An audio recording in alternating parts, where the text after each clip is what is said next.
Welcome back, creatives. On today's episode, we'll be talking about value. Value. What is the first thing that comes to mind when you hear the word value? Quality?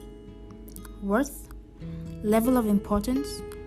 And so on. Just like currency, skill sets and professions can be valued differently. In the 1900s, the most valued professions were laborers, farmers, stenographers, and politicians, of course. Back then, tech wasn't really a thing. As the computer was first introduced to Nigeria in 1963 by a computer scientist named Philip Emeagwali. He graduated from George Washington University, School of Engineering and Applied Science, Oregon State University. At this time, computer science was yet to be considered a discipline in Nigeria. Moving on to the year 2000, the most paid jobs were legal, management, computer and mathematics, architecture and engineering, business and financial operations. Management became number one in 2001, having legal as number two, and the rest retained their respective positions. When we look at this list, computer and mathematics come third. As we know, the early computers were used for calculations only, as the scientists were probably tired of leaving marks on trees to check. I'm just imagining. Around this time, from the 1970s to the present, the fifth generations of computer already existed, most of which are still in use. For example, Intel, Pentium, Pentium Pro, IBM RS 6000, and many more. And yet, computer and mathematics were still valued as number 3 on the list of most paid professions. Quick story.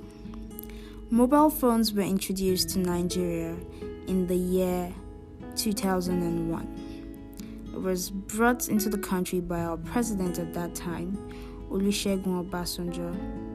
Now, what has grown so big that Nigeria is one of the highest consumers of tech products. They never really valued the profession itself. Moving on to 2010. Marketing managers seem to earn a lot more than people with different jobs, as their job description requires determining the demand for the product a company sells and understanding the audience and prospective clients. That is a lot of work, actually. Yeah, it is. Then computer and information system analysts earn high enough to be number 2 on most lists. Here, they're just meant to implement technology into the company. Then we have engineers, doctors, corporate lawyers, and many more. Fast forward to 2022. Tech-related skills or professions are what's trending. Here, the point is, if you're not into tech, you still need the service of someone who is.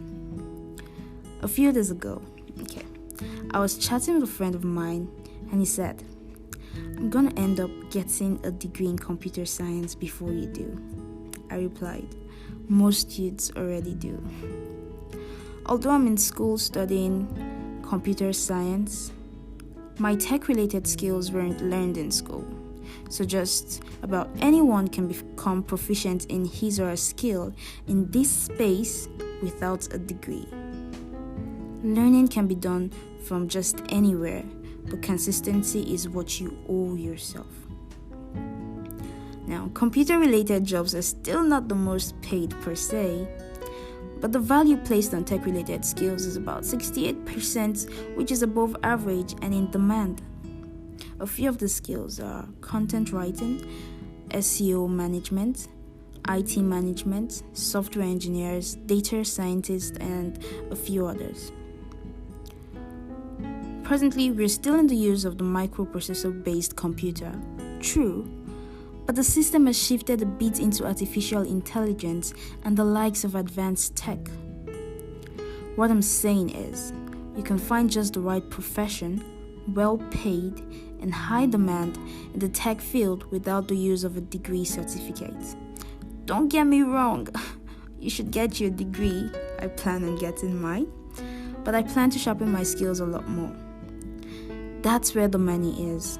That's where the demand is, and that's where the value is placed.